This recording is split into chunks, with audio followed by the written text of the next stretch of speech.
On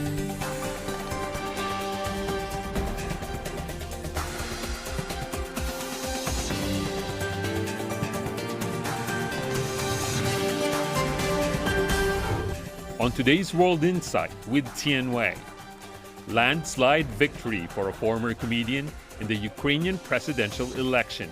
Can the new president turn around Ukraine's fortunes? And a time to look back and to plan under the Belt and Road Forum. What's on the agenda?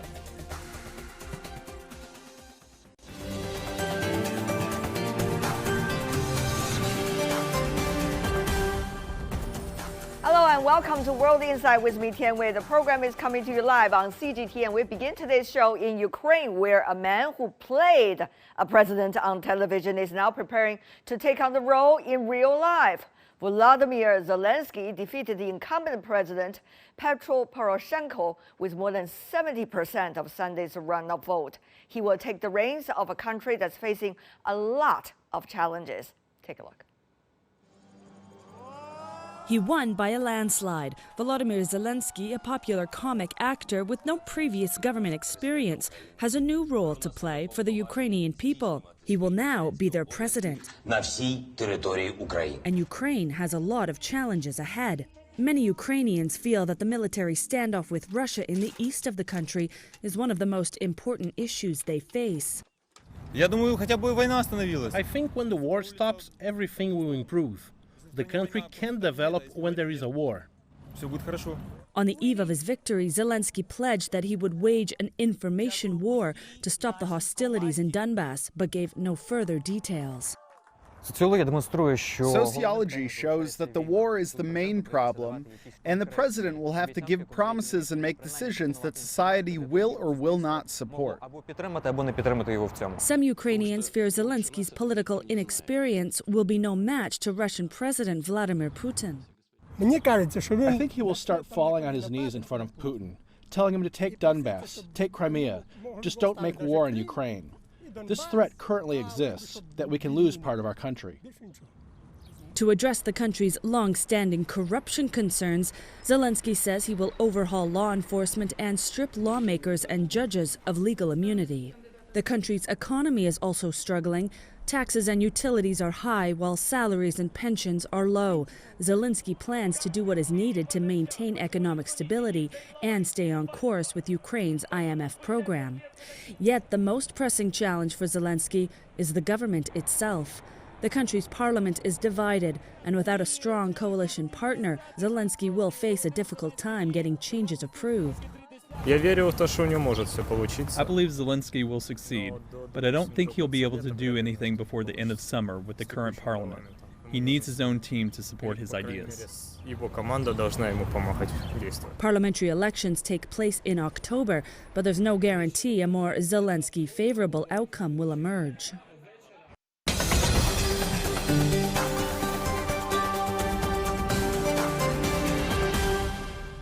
For more on the Ukrainian election in Moscow, we invited Mark Sloboda, an international relations and security analyst. And also in our Beijing studio, we have Einar Tangen, a CGTN political commentator. I want to welcome both of you. Later, we hope we're also going to talk to a scholar from Kiev. For now, let me go to you first, Mr. Tangen, about the 70% lead, the current candidate likely to be president over the incumbent one. What does it say? Well, it says the Ukrainians retired with the status quo. 5 years ago, Poroshenko was swept into power on this idea that he was going to create change, that he was going to reform the system, get rid of all of the corruption, and obviously the Ukrainian people do not think that he did it. And basically, 74% said, in essence, anything but the status quo. Would you understand the same way, Mr. Sloboda, from Moscow? Yes, I agree completely. This was a complete repudiation of the West-backed Maidan Putsch that brought the corrupt oligarch Poroshenko to power 5 years ago. He ran a campaign, a nationalist campaign on the themes of militarism, army, language, meaning just one language for Ukraine, and one faith, one church, independent Ukrainian church, and the Ukrainian people responded by saying, that's not what we want. That's not our interest. We're concerned about bread and butter issues. We're concerned that we are the poorest country in Europe, GDP per capita. Ukrainians are poorer than Moldovans after the last 5 years. And they're concerned about high utility prices mandated by IMF and EU association agreement neoliberal shock therapy reforms. The Ukrainian people rejected all of this and said, we want nothing to do with the prior political establishment. We're going to take someone who has no political experience and they hope no corruption as well, and hope for the best. We hope we'll be able to talk to those scholars coming from Kiev later in our show. We are trying our best to reach them. But what exactly are the situation, economically speaking, in Kiev and in Ukraine? What were the conditions if that propelled the comedian turned the politician to the presidency? Take a look at these numbers. Ukraine has a GDP per capita of $9,283, lowest in Europe. Just 9% of Ukrainians have confidence in their government, the lowest level in the world so far. And Ukraine is rife with corruption, some say, ranked about 120th in the world by the Corruption Perception Index. So that is the reality. But another thing people have to think about, Mr. Tangen, I know you are coming originally from the United States, but rather have a very liberal view of this. Mr. Tangen, even though he is coming into power, what can he really do? Well, as I said earlier, he's not going to have a parliamentary majority, so it's quite difficult to see how he's done. Also, he's hampered by the fact that he has really no experience. He's coming into this situation completely blind. The few times that he has engaged in substantive talks, they have not been impressive.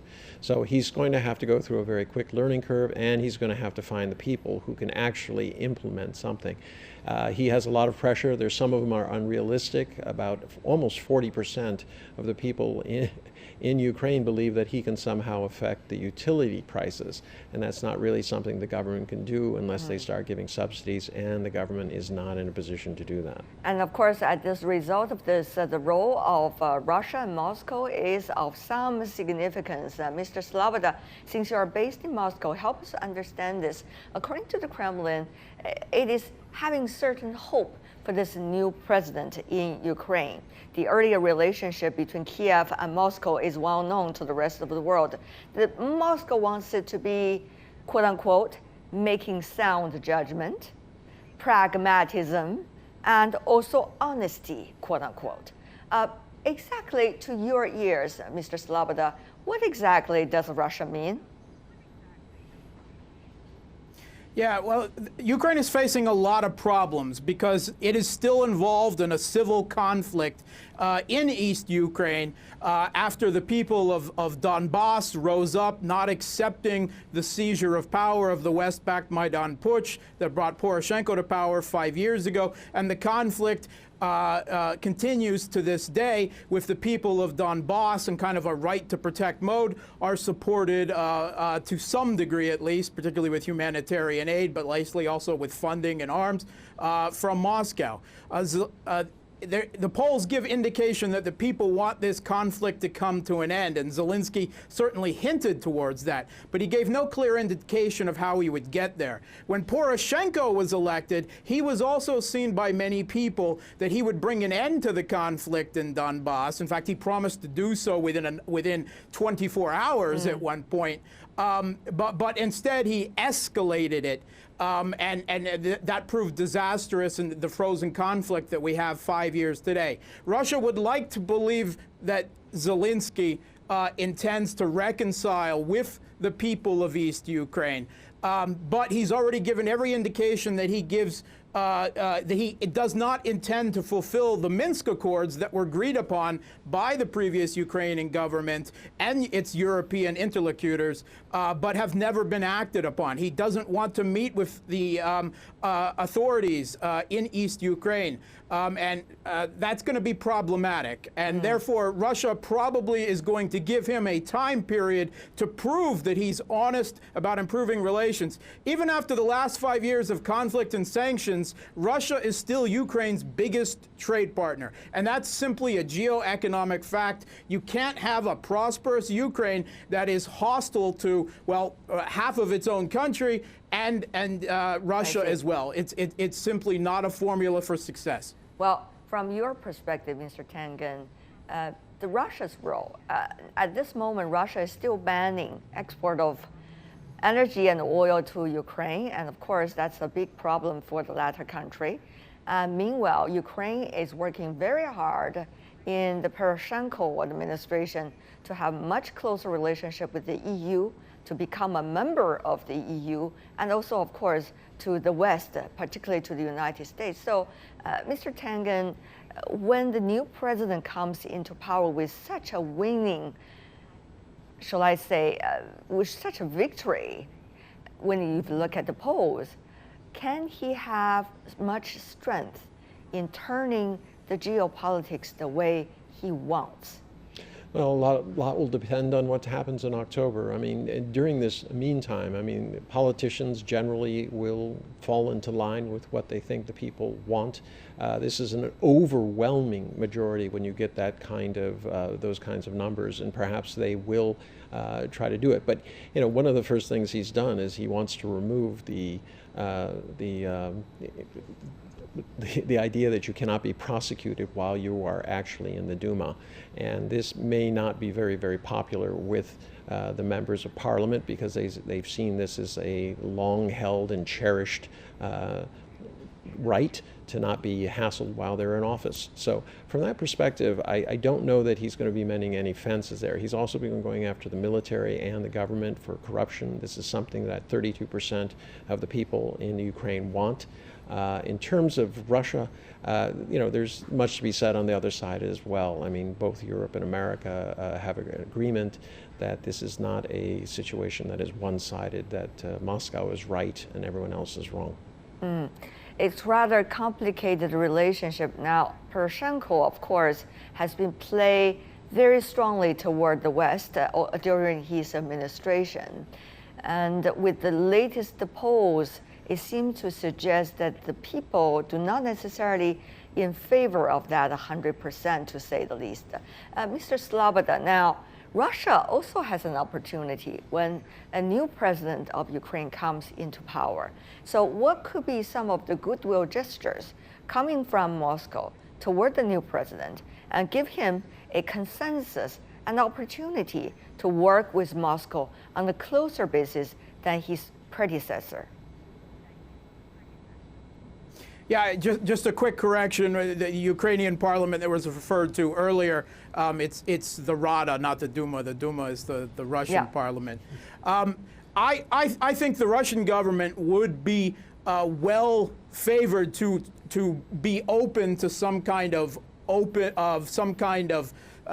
gesture, a goodwill gesture in the beginning. One issue that is a question is prisoners on both sides due to multiple incidents in the Black Sea and the Sea of Azov. Ukraine is holding a number of Russian sailors and Russia is holding a number of Ukrainian sailors, a deal by which those sailors, both civil and military, are returned on both sides, and some type of return to operating under existing agreements for transit through the Sea of Azov, an agreement on both sides about how that can be done, and relations restored there would be good as well. And sanctions. You know, Ukraine sanctions on Russia are really only hurting their own economy, and Russia has put counter sanctions on Ukraine as well. Getting rid of those would at least provide a small amount of economic relief for the people of Ukraine. Other than that, I think kind of the first gestures have to be to see how the new Ukrainian president, how he deals internally, how does he get support in parliament? Does he try to call for snap elections? Does his party do well? Yeah. And how he tries to settle things with his own people in Donbass in the East Ukraine. Does he resort to militarism, or does he try to sit down and talk with them and politically reconcile and heal the wounds that were created by the Maidan Putsch and the conflict that has endured for the last 5 years? He's got to heal those wounds to bring East and West Ukraine together. Mr. Tangen, now, it's not the president that would be able to do everything. One has to understand that. There is a political framework and political opportunities for one president to choose one direction or the other, given the current political environment in his country. So what about the other players that have been dealing with Ukraine on a frequent basis? For example, the European Union, for example, the United States. In their tug of war with Russia, how this proxy battleground of Ukraine is likely to be defined for the near future? Well, this is the difficulty. When you have foreign powers going in and interfering on the internal matters of countries, it becomes literally a proxy war, and this is the difficulty. Ukraine cannot walk away from the EU or the US. The US supplies a lot of their military hardware unless they take a very different stance in terms of what they're going to do with Russia. But more importantly, the EU is a lifeline in terms of their economics. They are getting subsidies. They're applying for loans. They're in a very, very desperate situation, as we've already talked about, on a per-person basis. So they're not in a position to just say, oh, yes, give in to whatever Russia wants. Russia's not in a position to help them. So at this point, he's got to come up with some new ideas. And the difficulty here is that he's not somebody who has a lot of experience. Now, everyone says he's a comic, but he was trained as a lawyer. He's a successful businessman. He is a millionaire. There are questions, though, about his ties to Komalarov, who is a billionaire who lives outside. He lives in Israel and has been indicted for different types of financial irregularities and basically has not come back. Well, those are certainly some of the issues that they have to figure out and come public with, I guess, later during the presidency. But, you know, some of the most immediate thing, the poverty inside the country. As we mentioned earlier, it is the last when it comes to the list of the European wealth. And the urgent need for utility, energy inside the country. Now, when you have a change of administration, one administration going out will certainly say, oh, I will do my best. But whether the transition will be smooth or not, that's still a big question mark. Mr. Sloboda, your assessment. Yeah, they're facing a lot of problems there, and Zelensky doesn't have a lot of power at the moment. The Ukrainian government has basically been propped up by IMF loans, which are going to start coming due in the near future. Promised European investment, U.S. investment in Ukraine hasn't materialized at all, and there's no indication that that is going to change in the near future.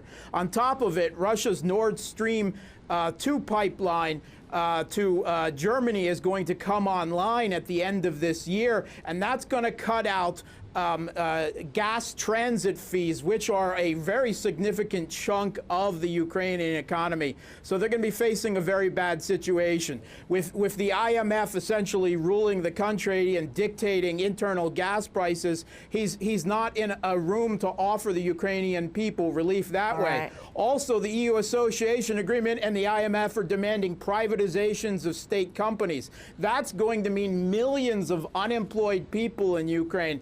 At least in the short to medium term, and that's going to bring a lot of economic damage, and I don't think he's going to be able to provide the economic miracle that the Ukrainian people, you know, are hoping for. But on the other hand, Mr. Tangen, if we look at it philosophically, every challenge could be also an opportunity, particularly when you have a new politician in office.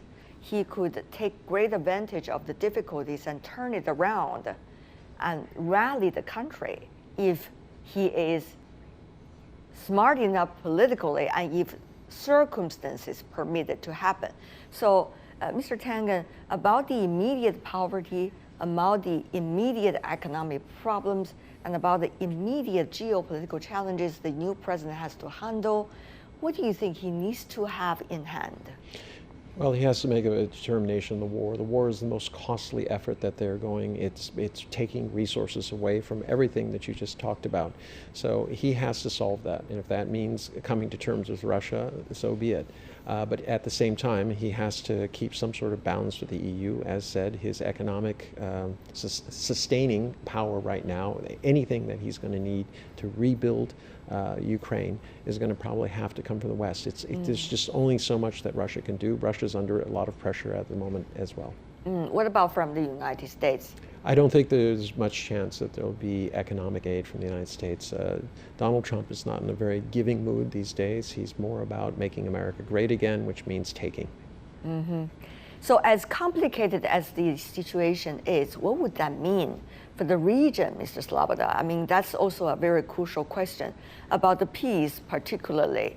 Now, this new president has been talking about abiding by the so-called Minsk agreement, despite of some of the commentaries suggesting otherwise. But we haven't seen this president in action yet. So how do you think people would have a better judgment of who he is, what he wants, how capable he is, given by the first few steps he can take? What do you say could be some of those steps? Sir, briefly. Yeah, the first step would be to sit down with the people of Donbass and politically reconcile. The only problem with that is that there are a number of Ukrainian ultra-nationalist battalions that helped bring the last government to power and pursued the war against Donbass. These are Banderite fascists, quite literally. We're talking about Azov, C-14, the Right Sector, and briefly, others. Please. They are already uncomfortable with a Russian-speaking Jew being elected president. And it is very possible that he's going to face domestic problems at home with an attempt at a third revolution if he tries to reconcile the war in East Ukraine, which he must do to provide some healing in the country. Well, Crimea, of course, is a big issue for Ukrainians. So, Mr. Tangen, what do you think will be the agenda this president could handle? Well, he's going to have to be creative, as you suggested, and that means that we're bringing about the end of the war, at least a standstill, something that can be held permanently. How he's going to do that and not violate territorial integrity, very difficult to see. But if he's creative, if he has a sense of humor, perhaps he can do it. Really? A sense of humor? All right. I'll Everything bear else that words hasn't in mind. Okay. Einar Tangen, Mark Sloboda, thank you so much, gentlemen, for being with us. Certainly very different perspectives. You're watching World Insight with me, Tian Wei. Still to come on our program. A time to look back and to plan under the Belt and Road Forum. What's on the agenda? We'll ask our panelists right after this break. Two paths, one end. A new model of international cooperation, reflecting on past progress, looking to the opportunities and challenges ahead. The second Belt and Road Forum. Stay tuned to CGTN.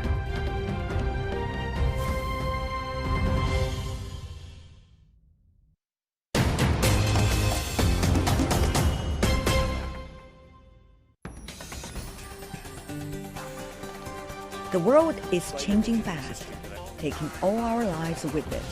But we can change it too, by seeking answers to problems through discussions and debates. On World Insight, I ask direct questions to real people in the know, seek genuine answers, but respect diverse perspectives. Our live global debates tackle the most critical issues head-on. World Insight with Tian Wei go beyond the headlines.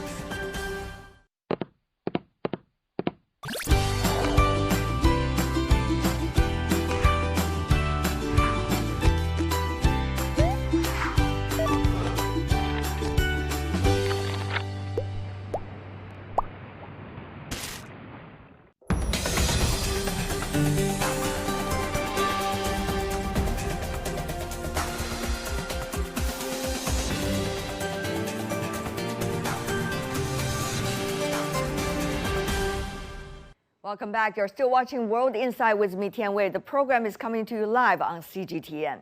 The second edition of Belt and Road Forum for International Cooperation is just around the corner. Representatives from over 100 countries, including about 40 government leaders, as well as those from international organizations, are set to attend. In Asia, the Belt and Road Initiative is seen as a main driver for infrastructure construction in a region that must bridge the ever-growing gap between its economic potential and the realities of its insufficient infrastructure.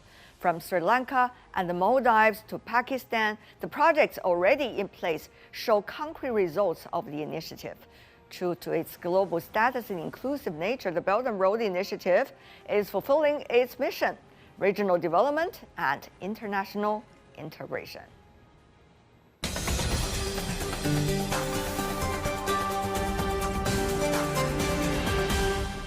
And for more on how BRI Belt and Road Initiative might bring new consensus to the Asian nations, we're joined in our studio. In the middle, we have Jamshid Choksi, chairperson from the Department of Central Eurasian Studies from Indiana University, from originally Bloomington. Good to see you, Professor. Hello. Also joining us here in the studio, we have Kitty Prasarsuk. I hope I pronounced your name right, sir. Vice Rector for International Affairs at the Thammasat University. Welcome. Last but not least, Professor Wang Solao, Associate Professor of School of International Studies from Peking University. Professor, good to see you. Good to see you. Okay, now, Asia, as diverse as it is, all needs a momentum, united momentum possibly, to develop for the future. What about in Central Asia? That used to be a place where turbulences of wars and also the leftovers of the Cold War still there. And as China moves across Central Asia with this initiative, it is indeed something that we're going to watch very carefully to see how China manages it. Because it is important to remember that the stans already had a long period of subjugation to the Russians, then the Soviet Union, and even now, independent though they may be, there are massive economic differences between China and the stans. They're light years away. Who are you talking about specifically? So whether we are talking about Kazakhstan, Uzbekistan, even if you go all the way across the Caspian to Azerbaijan, Azerbaijan may have oil wealth, but in terms of economic development, in terms of social development, in terms of whether it's healthcare, education, there are light years of differences between China and these places. As complicated as it is in Central Asia, so are Southeast Asian countries. You have some of the least developed economies in the world. You also have, of course, things like Thailand and also like Singapore at very different development stage. So how can these countries be able to consensus in a way, work on the Belt and Road Initiative, even though different economies and different governments have different views? ASEAN has put forward for connectivities since 2010. Yes. So I think we're still working on that. We have master plan for ASEAN connectivities, but unfortunately ASEAN themselves cannot achieve the dream of connectivity. We need outside help, and I think BRI fit very well in this context, so that ASEAN highly hope in the BRI to help develop infrastructure, which is badly needed in many countries in ASEAN. Professor, of course, Thailand, your home country, is the host for this year's ASEAN economies. But the question really is, can these countries come to consensus? Because ASEAN, when working together, you need to have a consensus in order to incorporate the outside support.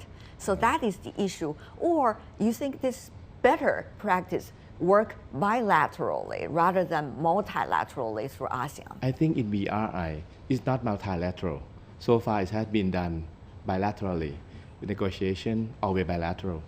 So China and Laos negotiation about train. Yes. And Thailand, China negotiation about train, different. I mean, we gone through different process. So therefore, BRI not multilateral. So in your understanding, China, Thailand, about trade, for example, on the BRI issue, Thailand has been also a country in transition over the years. So what do you consider as some of the biggest challenges? Do you think what kind of ways will be able to address that? Well, I think on the trend project, Thailand and China have to go through 18 rounds, as many as 18 rounds of negotiation until they reach a conclusion of only a mere 3.5 kilometer train lines, which is a little bit disappointing. So I think both sides need to adjust, getting to know each other. Efficiency. The way to work, the way to negotiate. How we work is different. I mean, different perceptions in terms of how to carry on a project. For example, China, they like to go ahead very fast, and they can adjust along the way. But for Thai government, they cannot. They have to have everything completed as a plan, and then we go ahead. Yeah. So something different. Very different approach. Different Communication as a result is extremely difficult. Communication is not just what we say to each other, but rather how we do it and how we can show to the other side the commitment and the different practices. Professor. And I think that you hit the nail on the head here, because when you're looking at Central Asia, and then when we go even further, let's say even before we come to Iran, whether it's Pakistan, whether it's Afghanistan, these are countries that have experienced a lot of turbulence. So they need to feel secure in these new developments. They need to feel that as the developments occur, that they are equal partners. Because they are very used to the great disparities, let's say, between the Soviet Union and them, or America and them. So having this sense of them feeling sense of security that they are being consulted, that it is a two-way street and a win-win, I think will make a very large difference in terms of not just the words, but the actual deeds being recognized as beneficial to everyone involved. Right. And if this is to succeed, that's perhaps the most important. Professor Choksi, if you look at history, usually a rising power is working with the others through only what's left after a war. But certainly now things have been changing. People do not want to have any war or turbulence. So things have to change, and learning curve has to be done without the earlier circumstances. And so that's that is the challenge here. Yes, that is indeed the challenge. And what I would say is that as China approaches this, China should both learn from the mistakes of the West, but also learn from the successes of the West. What do you think are those? So the mistakes would be things that happened, let's say the Great War on Terror, and the devastation it caused. So the success, the one that the Belt Road is always compared to, is the Marshall Plan. And it is not the Marshall Plan. Yeah, it's not the Marshall Plan, but the Marshall Plan succeeded for Western Europe, whereas the Soviet Union in Eastern Europe was a disaster. And so the lessons of how the Marshall Plan worked and how it made Europe stable is something I think that China should look at. And at the same time, look and see, because one of the things that China is going to experience is, so far, the engagement has been limited.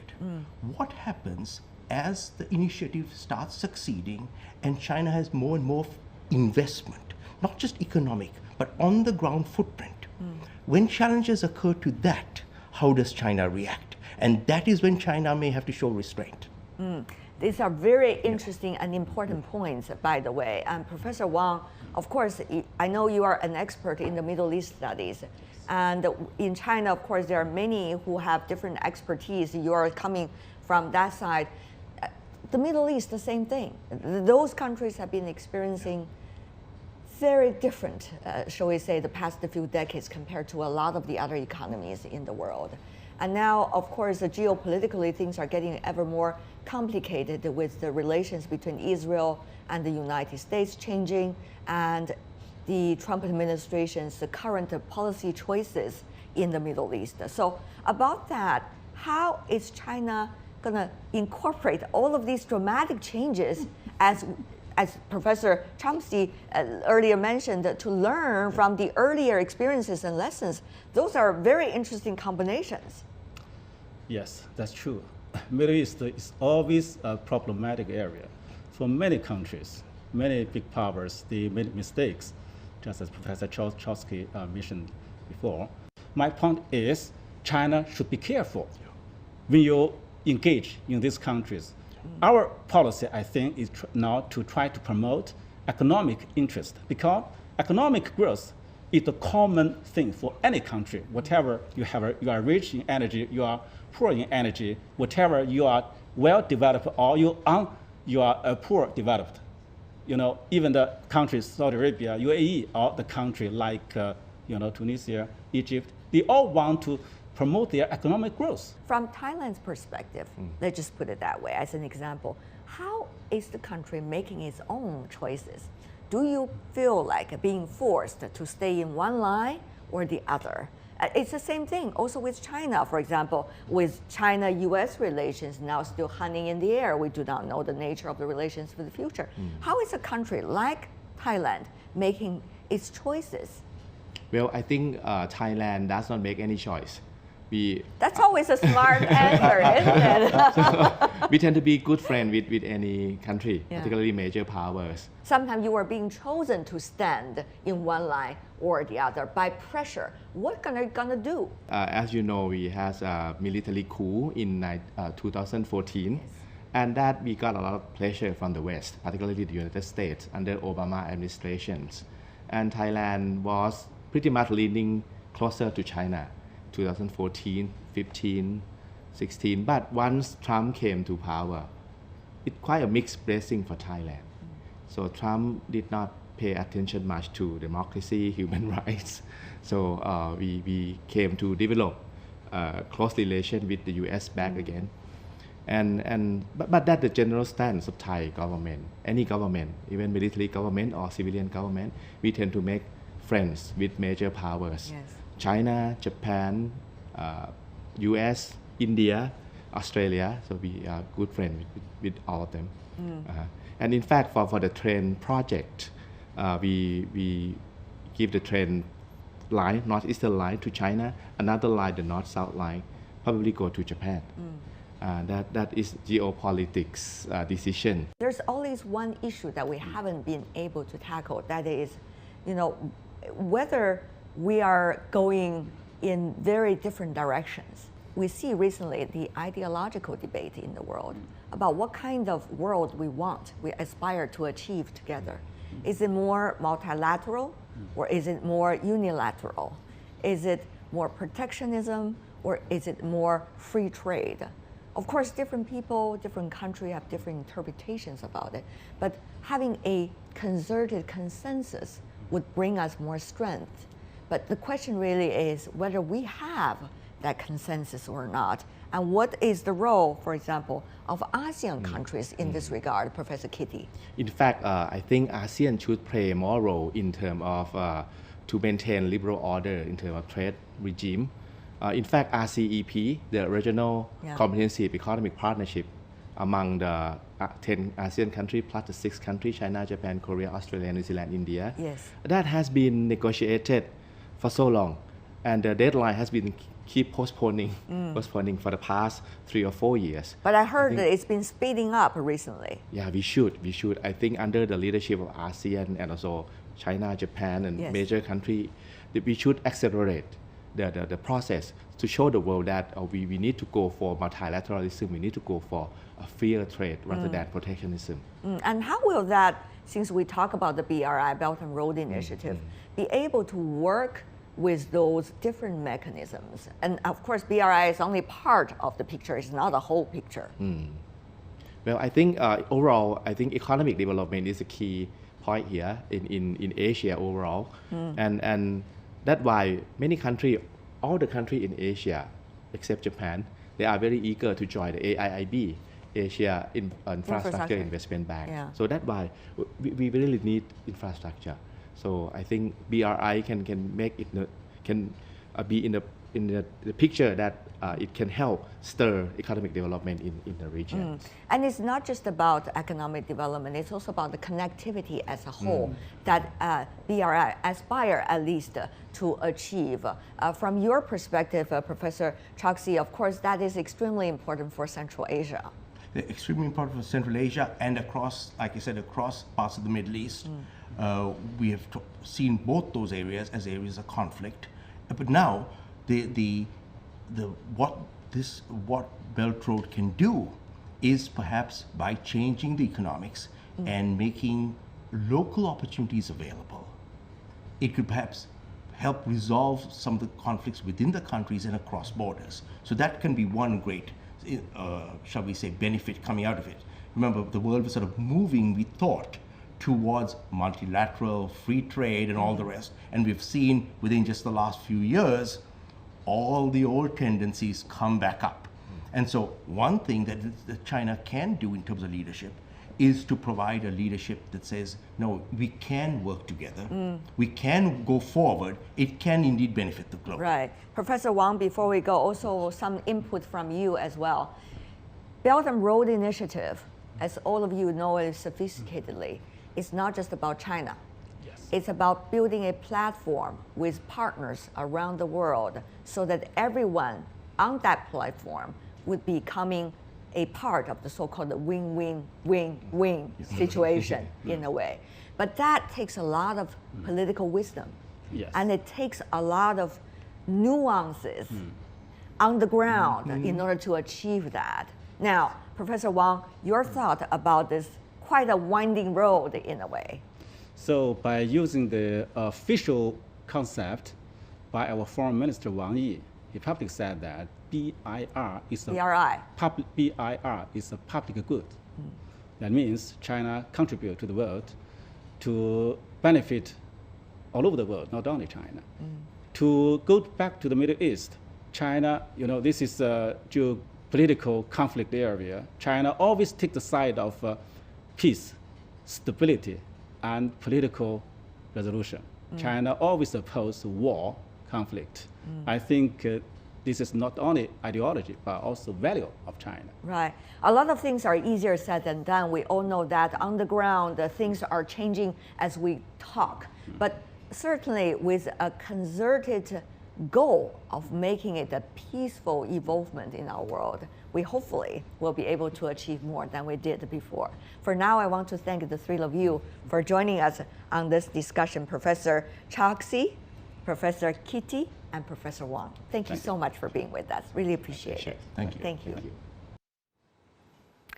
And that is all the time we have for today. If you'd like to see more, try to find us World Insight CGTN into your search engine or check out our YouTube channel. You can also follow us on Twitter, Facebook, and Sina Weibo. From me, Tian Wei, and everyone on the World Insight team, thanks for watching. Tune in again next time for more insights across China and around the world. Good night.